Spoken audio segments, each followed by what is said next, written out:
So a warm welcome to everybody to day 2 of the conference. Thank you so much for joining. Hope you all had a great day 1. We are very fortunate to have some really big speakers this conference, and following with Dr. Rendon yesterday, we now have Dr. Lawrence Abele. I'm going to call him Larry since he has requested to be informal. So I'm really happy, Larry, to have you here with us today. And for those of you who may know or may not know, Larry comes to us with a lot of experience in completion and retention. Dr. Abele is actually, he's been the Dean of Arts and Sciences. He's actually led a whole system where he has improved retention rates for the State of University system of Florida. And he's done such a stellar job of increasing retention or from first to second year rate from 10% to 92%. And the 4-year graduation rate, he's been able to increase it from 17% to 61%. And I think what's really interesting is that Larry has not really done huge shakeups, but small, little, very intentional and very data-driven process changes that yielded some excellent results. And so we are very happy to have him here today. And I know I didn't capture the breadth and depth of your knowledge, and I hope to do so in today's session, Larry. So welcome to MCC and welcome to our advising conference. We're really happy to have you here today. Well, thank you, and thank all the participants for coming and demonstrating their commitment to student success. Yes, and I think so the format for this presentation is a little different from yesterday. We're not actually doing a formal presentation per se, but we are requesting that you drop questions in the chat as we are proceeding, because there's a lot of information that Larry has that we can all have great takeaways from. So we're going to get a little started here and dive into our first question, Larry, which is, when I look at the college completion rates, and it looks kind of depressingly low in the United States, especially with so many efforts that we put in from institutions and foundations to improve these rates. And on average, I was reading, and especially through some of the articles that you have published, that 40% of students who started at 2-year college and almost 70% of students who started at a 4-year college earned a degree, not necessarily from the starting institution. Now, while there's no single factor that contributes to these figures, most discussions have really focused on students, right? And their academic preparation. And, you know, we hear things like, bring us better students, or what do you expect from the kind of students we get? While there's very little devotion or consideration to institutional issues or barriers. However, you know, reading through your research and looking at your experiences, it seems to suggest that there are common institutional barriers to student completion. Can you elaborate on a few of these to just get started on what are some of these institutional barriers that you've seen, and how did you go about recommending ways to resolve them, and some of your experiences at FSU and how you reach success? Well, thank you. And most institutions, even small ones, are pretty complex. And what happens is that just by history, groups are siloed. They don't share information, they don't interact. And so one of the first things that I did was to try and get every section of the university together. So from student affairs, financial affairs, academic affairs, the registrar, financial aid. And I have to say, it did not go well at first. People were not used to working closely together and sharing information. And there was a lot of resentment about, you know, why should I have to sit in this? So it was really hard to get everyone together and to agree that we're going to work together. And it's not that no one had ill intentions. It's just historically that each group had been isolated and not used to interacting and sharing information. So that was a challenge. But since the president of the institution was really focused on improving retention and graduation, so I knew I had that support. And then everyone else knew the president really put this as a top priority.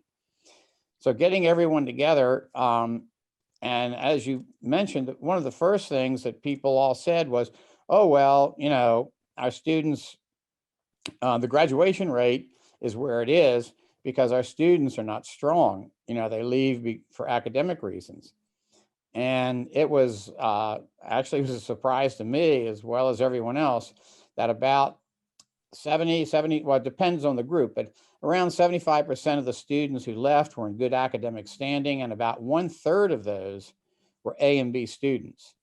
And that got everyone's attention because no one had ever looked closely at who left, when they left, under what circumstances. So knocking down the myths, and boy, I'll tell you, we had all kinds of myths. So convincing people that we accept no statement, nothing. I don't care if the sun comes up this morning. Okay, how are you going to test that? How are we going to find out if that's true? And then if it is, does that contribute in any way to our discussion? And it was everything from registration. We had a terrible registration system. Students didn't register for the fall term until summer. So that meant they left campus in the spring without a fall registration in hand. And everyone told me, oh, the technology, the people can't get the registration system up really quickly. A lot of, we changed the schedule a lot, so we need to not have it up. Well, those are testable hypotheses. And when we looked closely at them, in fact, none of them turned out to be true. No one was trying to misrepresent anything. That's what they believed. But since it had never been challenged, it continued on. The technology people said, sure, we can make those changes. And when I looked at 5 years of fall to fall data, there's almost no changes. So we changed it so that the students registered in the spring before they left campus so that they knew what was happening in the spring and they were ready for the fall. That was a big deal. I think the hardest, though, is really getting everyone committed to working together.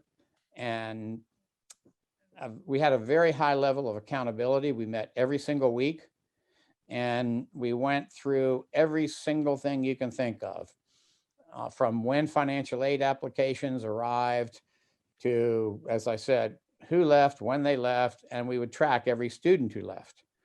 What happened to them? Did they go to another school? Did they drop out? Really focused on a lot of data. So, Larry, what I'm hearing is, yes, I like the idea that test every hypothesis. And how did you go about doing this? Because I know in a lot of your papers, you spoke about having dedicated success teams. Can you elaborate a little bit about the success team, their composition, their role in improving retention? And how did you get this concept off the ground? Well, I started with a faculty committee. I went to the faculty senate and we talked about it, and they recommended some people and we met, and it was really interesting. It was just fantastic. But we talked a lot and at a very high level. And my approach and personality is measurable, concrete steps you take every single day. So after a while, I realized faculty have way too much on their plate. I mean, they can't add another item. So I went and started meeting with departmental advisors. We went from faculty advising over time to professional advising. And I wasn't sure about that myself. I liked advising students. Of course, I realized I wasn't giving them the best advice, but I still liked interacting. But we made those changes. And when I started talking to people who meet with students every day, I got a very different perspective. So the committee eventually had the head of academic advising, the registrar, financial aid, enrollment, finance and administration, student government. We wanted student government there to get information out when we needed to. So we got everyone together, but as I said, it did not go. I don't want to meet every week, but the value of meeting every week is it's always on your agenda and on your mind. It is amazing how things can go bad over a month if you meet monthly. So by meeting every week and taking detailed notes of every discussion, we had a list of issues that needed to be examined. And we also built a calendar, sort of a checklist that we went through. It took a year or two before we had a checklist that really worked. In February, for example, look at all financial aid. How have we built packages for everyone? Does anyone need to be repackaged? And then from the first day of registration on, who hasn't registered that should have registered? And we reached the point, it was very detailed. I would say, Nina, you have 7 students that you're advising who are on academic probation. Have you gotten them tutoring? Have you gotten an academic plan for them to help them? That did not start out that well. At first several months, there was a lot of pushback and, no, I don't want to do this. It takes too much time. That's too detailed. But I had become, I don't think it would be an overstatement to say, slightly psychotic about making these improvements. I was so embarrassed by how little I knew after 20 years of teaching and advising that I realized that most people were like me. You had a ton of things to do. You focused on your teaching. You focused on the students who came to see you. So we started looking at, okay, what are all the things that we can do to help students? We had 600 choices for general education requirements. I mean, that's crazy. How can it be general education if there's 600 choices? And students didn't understand the path to a degree, what they needed, when they needed it. All of our sample schedules were 12 hours when they should have been 15. We immediately got pushed back on the 15. Oh, all of our students work, they can't do it. That's a testable hypothesis. So I took all the data down to the State Department, Labor, and asked them, could they run some analyses? They obviously, they're not going to give me private information, but they clustered it and found out that in the first year students, only about 40% worked. And that's very close to the national average for full-time students. Part-time students are very different. About 80% work. What I wanted to do was find the part-time students some of them were working 40 hours. Well, maybe we could interact with those students and get them into a schedule or some mechanism to help them go to school, take more classes, provide financial aid. And when I also interviewed the top 10 employers, and they all said, can you do anything about stabilizing the schedules? Every term, everything changes. One student will have an 8 a.m. class and a 2 p.m. class. And it's very hard to build a schedule around their employment with those kinds of variations. So the other one was, our students aren't strong enough to take 15 hours. As you know, if you don't take 15 hours a term, or at least 30 a year as a full-time student, you're not going to graduate in 2 years. So we compared, we have a lot of students like you, about the same size when we started, actually, 28, 29,000. So we could break them down by high school GPA, SAT, et cetera, and then look at matched pairs of students who took 15 or more hours with students who took 15 or less than 15 hours. And no matter how weak the student was, they either did as well or better. In fact, all of the groups did better, except the very weakest students tended to be about the same, whether they took 15 or less. but every other student, the vast majority of students, earned more credits, had a higher GPA, and a higher retention. So constantly assessing data. I think we have a few questions that came in here. Ava asks, were online students also tracked? If so, Yes. what were some of the findings with online students? Online, I went over and spent some time at the British Open University, which is all online and by mail. And what we found after our own experience and looking at others is we tried to have, I call them naggers, but for every, we tried to do it for every 25, but it's like every 50 students, someone monitored how long, when they logged on, how long they were on, and then would send them a note. Hey, you haven't logged on in 2 days. What's going on? What can we do to help you? What can we do to get you online? We tried different models, and upper division students or graduate students were frankly the cheapest option. But constantly assessing when they logged on, if they didn't log on. I did a course myself online just to get a sense of it. And my experience was, for lower division students, especially, if you're not reminding them or requiring, I decided to make a little assignment every day just to get them back online. They would drift away. Now, upper division students and grad students, they were pretty committed to success. Another question that's come in here is, how long did it take you to transition to a professional advising model? And what were some setbacks? The College of Business had sort of quietly transitioned to professional advisors. And as they talked to their colleagues on campus, they said, we love this, excuse me, because now when we meet with a student, we can talk with that student about the discipline and what they might want to transfer to, what university, if they're, and all of the holds on registration, scheduling, all of that were handled by the professional advisors. So it freed up the faculty to really have good interactions with students, and the professional advisors got a lot of training. In fact, they built quite a sophisticated training manual, including how to help a student call their parents to say they're not going to be doctors, for example.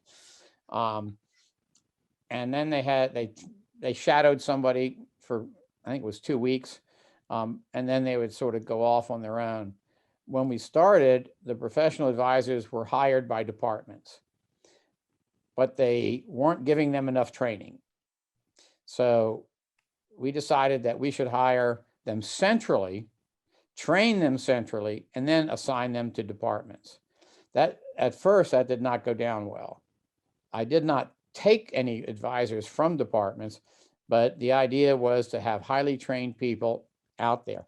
They weren't experts, but they had basic training in financial aid, financial registration holds, all the things that students will come and be confused about for good reason.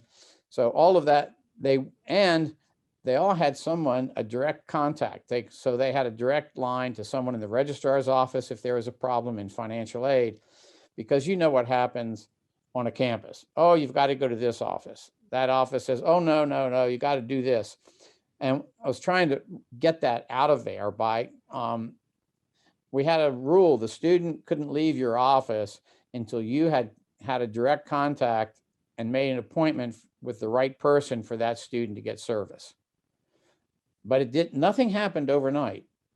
It took about probably 3 years to make the transition. And as retention improved, we were under enrolled, so we were having to pay money back to the state.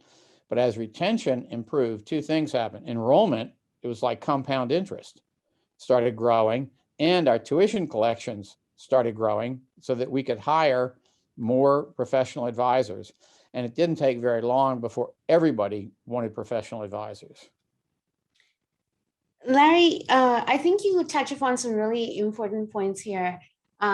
Your focus was on the retention and completion, so automatically that improved enrollment.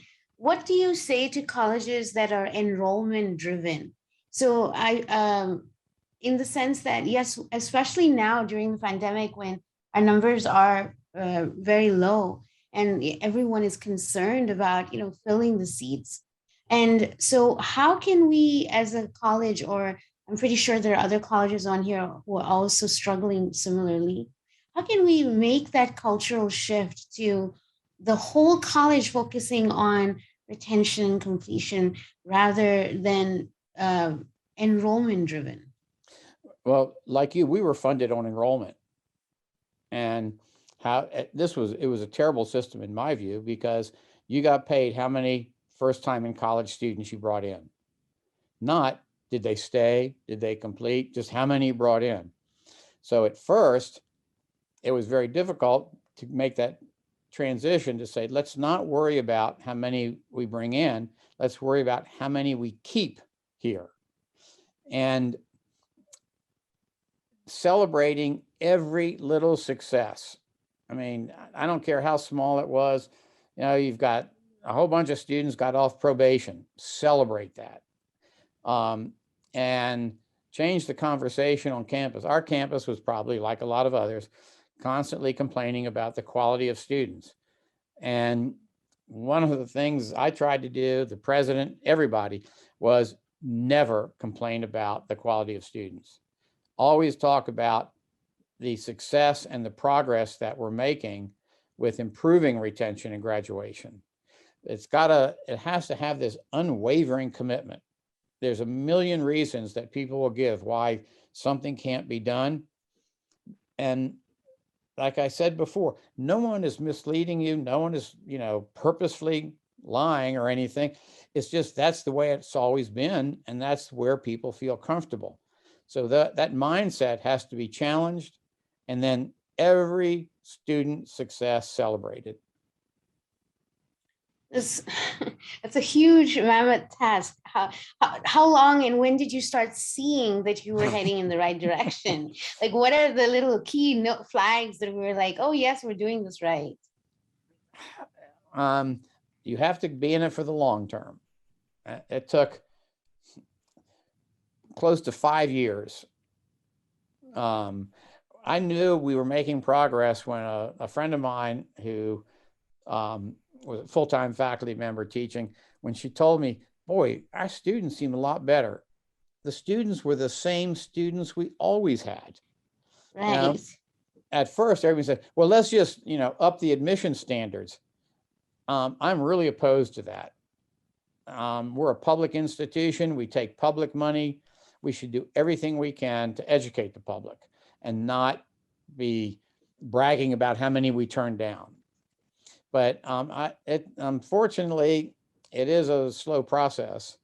And I think that's one of the reasons why a lot of campuses don't make a lot of progress, because of the high turnover of administrators. Sometimes I would have to make decisions that were not popular. Faculty were used to picking what they wanted to teach and when. And sometimes that couldn't happen, because it would disadvantage students, especially in some areas like the sciences, where so many classes are identical for all the majors. So they have to be sequenced such that a student could take physics and calculus or chemistry and biology in the same term. And we monitored that by giving every student a list of courses term by term that they would need to graduate in either 2 or 4 years, and then monitored that very closely. So another question came in. So it looks like you had a huge assessment model where you were continuously gathering data. And one of the questions that came in is, and I know we have quite a bit of concern over how much to assess, what to assess, and data is always scary. So Corey brought up a good question saying, good data and bad data. Like how do we decide what is it that you want to measure, and what is good data, what is bad data, in the sense of how do you become data driven in decision making? And did you include a team, or was it absolutely institutional effectiveness that did all of your data research? Everyone contributed to it. As I said, I became quite focused on it, but the basic data is already there, and most of it can be run on an Excel spreadsheet. All I wanted them to begin with, all we did was look at every student by gender, socioeconomic status, race, ethnicity, in-state, out-of-state. I think you've got a fair number of international students. So we broke all that down and then looked at the patterns, and we followed them on our campus for 6 years. You'd probably follow them for 3 or 4 years. That was the start. Okay. Why are we losing Black males on Pell Grants? Huge loss, not the first year, but the second, on our campus, second and third year. So we're putting all this money into first year experiences, but we were losing students in the second and third year. So that was core data. Then what's the grade distribution in every course? And by looking at sections, we had in accounting, we had so many sections, maybe 30. And it was shocking how the grade distributions differed among sections. So it looked like your chances of passing the course depended on the luck of the draw. That's unacceptable, and it's not fair to the student or anyone else.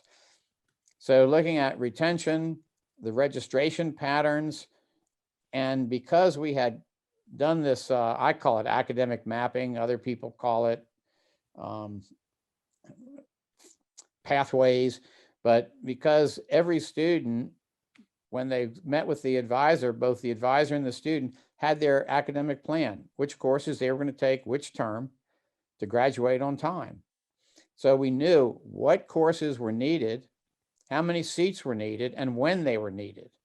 And that's where, as I said, conflict came with some departments who were used to doing all that themselves. And it's not that they intentionally scheduled to create problems for students, is that they were not aware of all the challenges that students had in registering for classes without conflicts. In 99% of the cases, once that was explained, they said, oh, yeah, okay, let's work together and solve this. So we monitored that registration, making sure that every student got the seat in the class they needed. But again, I don't want to discourage anyone. It's a very simple process. It's just not an easy process. It takes a change of thinking and a change in the way you do things. But it can work, and it does work. It sure sounds like it. So, most of the times when we think about some of these massive changes, or even though they're slow and incremental, we think about the organizational structure needed to be in place for such a success team like the ones you have, sort of described to be successful. So what kind of organizational structure needs to be in place for this kind of success? The one you have. What we changed was getting people together to share information and a common purpose to keep students' success at the top of their agenda. So we didn't change. We did have to add one person to institutional research because we were demanding so many analyses and so much data. But the key is getting everyone in the same room on a regular basis to discuss and keep very detailed notes on every issue that comes up. You don't have to change any structure. The only time I went to faculty is for policy issues. When we said that every student has to complete math and English in the first year, I noticed that a huge number of failures. And so this is the value of the data. I looked at the data and made a spreadsheet of if a student took the class once and failed, and then twice and failed, 3 times, how many times should a student be allowed to take a class? And by taking detailed data to the faculty and showing that this is the pattern, what do you think ought to be the repetition policy? How many times can you repeat? We had a terrible drop policy. You could not drop a class after the first few days, period. And the faculty said, we want those students to make a commitment to succeeding in the class. And we know it's a tough policy, but we will let them retake the class and we'll give them the higher grade and forget the other one. If you think about that, it's terrible. So many students want to be engineers. They don't pass calculus. They realize they hate it. And so what do we say? Well, take it again and we'll give you the higher grade. So instead of 1 F, now the student has 2 Fs. So by showing a data set and then taking examples from other institutions, what their drop policies were, we were able to change that. We had the highest DF grade distribution in the state of Florida. It was like 27% of students were getting Ds and Fs. That's crazy. And no one had thought about the details of that, but every advisor knew it was creating a nightmare. The advisors would bring it up saying, oh my gosh, this is a terrible policy. Look what we're doing. That brings me to, they're asking a question. What's the drop policy now? It's pretty loose. You can drop, you're on the quarter system, right? Yes. You can drop it within the last 2 weeks of class. Because it was but the repetition policy is you can only take a class twice. And if that course is needed for your major, then you also have to find another major. And at first I was afraid that they would put we have a major, kind of a catch-all called interdisciplinary social sciences. Basically, if a student has 120 hours, we can probably grant them a degree. I was afraid everybody would be put in that. But for instance, in business, a lot of students wanted to go into finance and they just weren't there. So let's look at the curriculum for marketing, fewer math classes. Maybe that will be a path for you. And now we have software, but back when we started, it was just looking. We had a website that had every major and every course, and so you could look at that. I think it's still up, and guide the student to a path of success. Because by that time we had we knew what the success rate was for every major by the path they took to get there, all through Excel. Now you can buy it. There's a follow-up question. Is it drop or withdraw? They get a WD, withdrew, dropping. Mm-hmm. But if they go through, if they get too close, 2 weeks from the final, then they could get a W and an F, withdrawal while failing, or a WD, something like that. Mm-hmm. The other, this is all wonderful information and great policy changes that you've been making.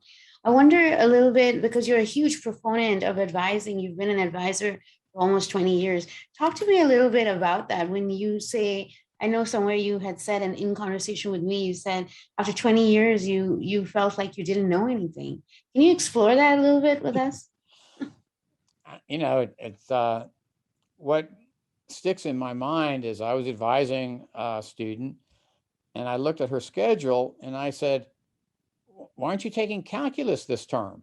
And she said, well, the calculus and the physics conflict, or the calculus and the chemistry. And I just casually said, well, take it next term. It never dawned on me that I just cost that student one extra semester in school and a ton of money.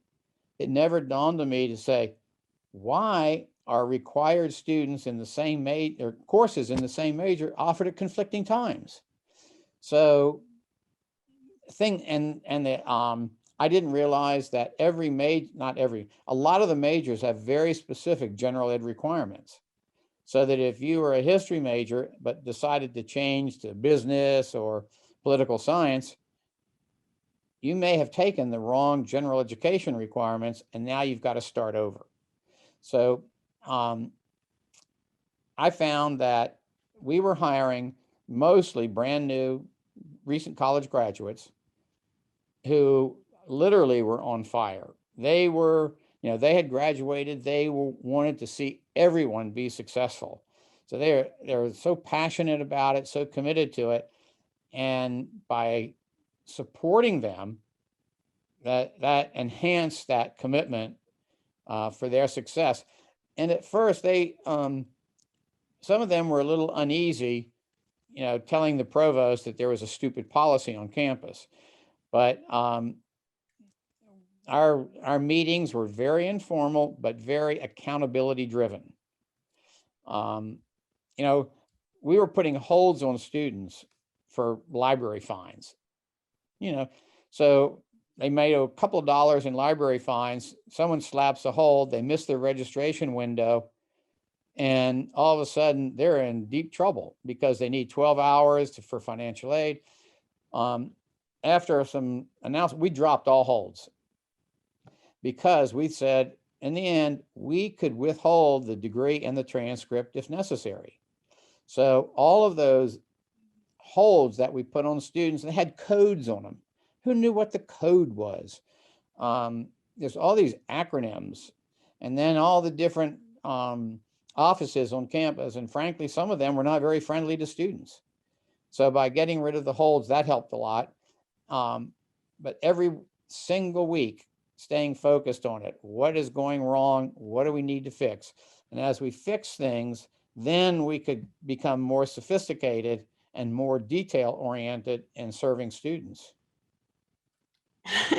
I'm getting all these comments to me privately saying, wow, all holes gone, barred. That's monumental. But there are, yes, like Angie said, did that include financial holes?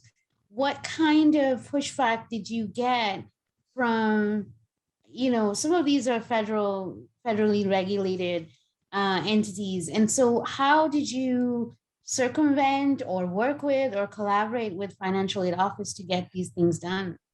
Well, financial aid, the head of finance, we had a killer financial aid director, but he was at every weekly meeting. And someone from finance and administration was at every weekly meeting. So we got rid of all the holds that we were legally allowed to, which was over 90% of them. If there was a federally mandated hold, then we had to deal with it. Mm-hmm. But other than that, parking fines, they were a little late on tuition. I feel like the state at that time said, if they haven't paid by 5 days out, you have to drop them. I said, how will they know? How will the state know whether or not? So we didn't. We would then work with the student, why didn't you pay? What can we do to help you? But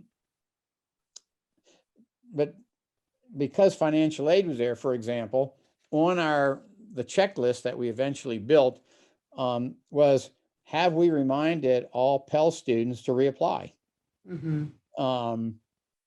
All these little things that are so easy to miss. I'm a big fan of building a big checklist as you go. Our checklist, was weekly. And people say, oh, you don't need a checklist. Why do airline pilots, when you enter the plane, you see them, or girls been flying 25 years, they still go Right. through that checklist. And now many, but not all, surgical suites have a checklist that they go through.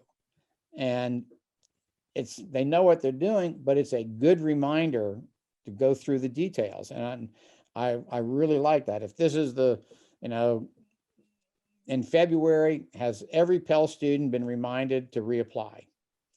Have everyone applied for graduation? Mm-hmm. That's when I discovered, I asked how many students were going to graduate, and they said, we don't know. And I said, well, just let me see how many people are one term from graduation. We'll use that.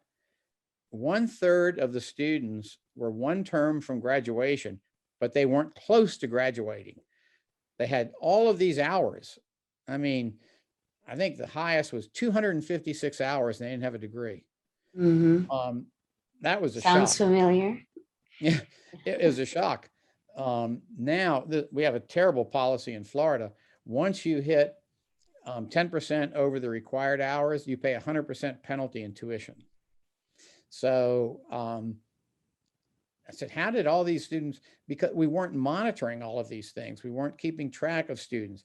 And it sounds hard at first. It is, you have to really be willing to, slug through it and start with some low hanging fruit, but as I said before, it didn't go very smoothly at first. No one wanted to cooperate. No one wanted to share information.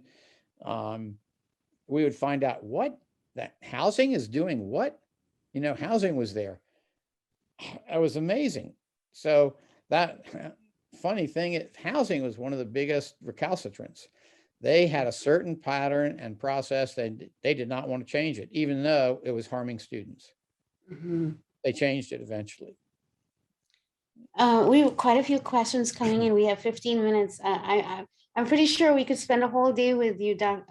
Yuval, just kind of, picking your brain and seeing what we can take back to our institutions. But one of the questions I did want to bring out is one that Corey brought up is referring to your advising model. In your experience, what is better? What is a better practice? Right now, we are currently split by we call them success navigators. Their role is getting students started, and they see them off to 30 credits and then hand them off to a more focused program advisor. And our success navigators are more general. They look at all the different, they're supposed to be experts in all these areas. And sometimes this can be very challenging because there are changes made and we never really, it almost seems like we're the last to know. So how can what's a better model? Well, that was definitely happening on our campus. That changes were made that weren't widely known.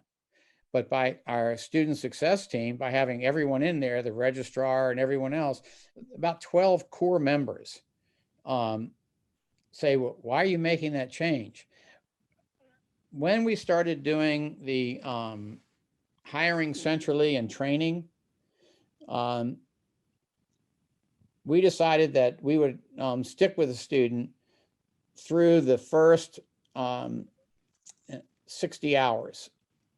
So they would stay with the same, what you would call a success coach. They would stick with them through the first 2 years. And they could transition to a disciplinary advisor earlier if they wanted. But we were there to support them. And in terms of full disclosure, when we first started, I hired a company called Inside Track. And what they do is focused student advising. And everyone was against hiring them. We can do our own training. We don't need that. We know how to do advising. But I hired them anyway. And they were so good at training. They were fabulous. Every single person at the end of the the process said, we learned so much more than we ever thought we would. I had them take a funny little video course called Connections, and that is you connect with the student and you connect that student to the solution. And I think it's a 2-hour class. It's a video class just showing what students go through and how they're bounced around, and they get these acronyms. What does this mean? But I took the class with a group, and I think by the president talking about how important all this is, we got there slowly, and as the advisors would be continually, then the advisors started meeting monthly, and they would say, just to share what's going on. What are you hearing from students? What's going on here? The idea was, how do we get information to the people who need it? Right. And their training manual just kept getting larger and larger as they went. But I think it's a pretty good one. So there's another question, and I think a lot of advisors on this call today are probably feeling that as well. How do you recommend advisors, seen as a little better than cogs in the wheel by some at my university, bring up policy changes to high-level administrators? We've been trying to get a policy such as you described in our chem and bio sections for years. We don't have access to the data, and we need to make the argument. So it seems like silos is what we're seeing here, but the frontline, the people who seem to know exactly what our challenges are often get left out of that policy-making framework. So I guess this question is asking, how can we rectify some of those siloed approaches? Well, if you build a student success team, we rotated, but I think it was once every 6 months, we had rotated a different set of frontline advisors. And we created an environment where they could say, they felt comfortable saying, we need to change this policy. It's not working, and this is why it's not working. So they had access to the vice president for academic affairs, everybody was in the room. And the idea was, we share information. We also worked on creating a career path for advisors. And when we started, you were an advisor and that's it. Then we created a path where they could be, advisor 1, 2, and 3. So they had a chance to get a raise. And it's the same thing celebrating with students. If you constantly praise academic advisors, which I think you should do, they're no longer viewed as a cog in the wheel. They're viewed as a colleague with valuable information. Right. At our college, we have what is emerging to be quite strong here is our advising council. Mm-hmm. So we have members across all our different campuses that can bring issues to the council and kind of look at it that way. But as Corey said, in the chat, not being heard by upper level executives can be an issue and a stumbling block. I like the idea that you talk about that comfortability approach, and to create a system where everybody feels, pretty empowered to come and say, hey, this isn't working. Right. Let's take a look at it and see what we can do about it. And can we ask for some data? Can we see some numbers? So I kind of like that approach. And as you mentioned, it doesn't happen overnight. We have 10 minutes left for this session. So if anyone has any other thoughts, I'm trying to look over some of the questions that have come in privately as well. If you don't want to put your name, you can also ask them anonymously. The advisors, their council, we're the CIA, the Council of Informed Advisors. Nice. And sounds threatening. I think they chose it because of that. But they were very freewheeling, and they certainly weren't shy about letting their opinions be known about what's going on. Mhm. And, you know, they weren't always right, but they were probably 90% right. And some of the solutions they wanted were difficult. And then we would work with them. Okay, if we do this, will that help or that? Trying to work within the constraints of the system, but solve the problem at the same time. Right. One question that came in is, did you get any pushback? Where did your major naggers and naysayers come from? From the, I've heard this term before. Some people say we're not a silo, we're a cylinder of excellence. Other people say it's a cylinder of despair. The biggest pushback was getting everyone to come to the meeting every Friday at 2:00 and to be open. It was very unpleasant at first, but by that time, I was so committed that we were going to fix this that I was willing to tolerate a lot of unpleasantness to eventually reach success. And the unpleasantness, every success resulted in the unpleasantness diminishing. And by treating everyone with respect, never criticizing, trying to always find a solution, people will eventually, student affairs and academic affairs had almost never worked together.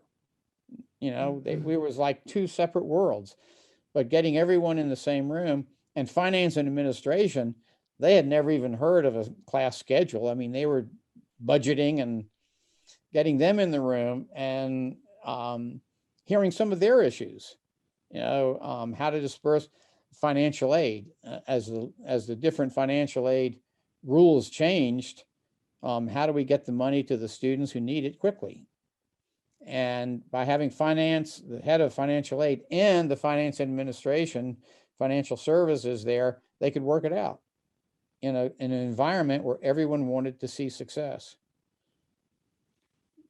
Sounds like an ideal ideal world. You just got to find somebody who's semi-psychotic about this, but the president has got to say, you have my full support. I want to see this team succeed and everyone work together. Yes, a little bit of psychosis. So I think Robert has one last question before we end here. I think that he really oops, we got another question too, but we're gonna look at Robert's question. He says he really likes the notion of an academic advisor career path. What model did you use to create that? I think it was just made up, actually. We didn't find one that we thought would work. And so the Dean of Undergraduate Studies and the head of advising and human resources got together to think about, okay, how do we do this? And then they set up criteria at both time and rank and success. So you could go from a departmental advisor then to supervising a number of departments. And then you could also participate in training others. I don't have the exact details. I think if you went to the FSU website, you might be able to find it. If not, okay. If you email me, I'll get it for you. Okay, I think we have time for one more question. And I think Andrea sort of alluded to that question, and that someone else brought it up in terms of caseloads. When in our college system, I know you're already laughing about that one. In our college, we have a system where students can register on their own. They don't necessarily have to meet with an advisor, because sometimes we have 11,000 students coming in one quarter, and we only have 30 advisors. And so what kind of model works, and how did you set up? Do you have a system where all students meet with an advisor at some point, or we don't get them to come in? They don't come. Because we have these academic maps, And we require you to show up to orientation, which is not very popular. But during orientation, every student, you don't have to have a major, but you have to have an area of interest. You know, I'm interested in music. I'm interested in art. I'm interested in business. I'm interested in science. And then they get a 2-year sample schedule that they can use to register. At the end of every semester, we look and find out, did the students stay on track? Did they take the right classes to graduate on time? And if not, then we contact the student. At first, I would say, we'll put a hold on their registration for next term, but that creates all kinds of problems. We had about 50 advisors for about 30,000 students. And we would have about 13, 14,000 register. And we kept, every time we had money, I hired another advisor. I got it down at first to 900 students to advisor, then 600, 500, and tried to get down to 300 to 1. Because we actually were making quite a bit of new tuition because we were keeping students in school. And I know we're out of time, but I did want to say, you know, when I looked at the detailed data, a lot of students from poor rural communities needed help. And the idea that I had was we set up a system that serves all students. Then we offer additional support based on data where it is needed. And that's how we removed all the racial and ethnic gaps. The one gap that remained was gender. Over time, women just so outperformed men. It's national. I mean, it's not, but that's one that we had a lot of trouble closing. Mm-hmm. And it's not closed, really. Dr. Abele, I think we're at the final minute of our session here. You know, just wonderful. You know, you've been a champion for advisors. You have been an advisor for 20 years, and you've gone on to lead such great change in your school systems. And, you know, you've been just a great leader, and so much we can learn from you and take away from the session. Thank you for being here. Thank you for sharing your knowledge and input, and just absolutely just wonderful. Thank you very much. Well, thank you. Yeah, everyone says thank you here. The problem is most people are excited during a conference. They learn new things. That'd be great. Then they go back and they're swamped. Yes, we have fall registration coming up, and everyone is already feeling the pressure. You know, find a leader and take even tiny baby steps, but just start it. Thank you. Thank you so much. Thanks, everyone. Just to everyone in the session, just a quick note. One of our sessions, due to personal reasons, will be canceled. That is the protecting, let me just get that session name. It's the 1 o'clock session, protective factors. That session will be canceled at between 1 to 2, but the other two, creating community around a course and breaking through trauma freeze, both of those are still available. Thank you very much, and hope you enjoy the rest of the conference. Thanks once again, Dr. Abele. And thank you, Nina, and everyone else for attending. Yes, thank you. Bye-bye.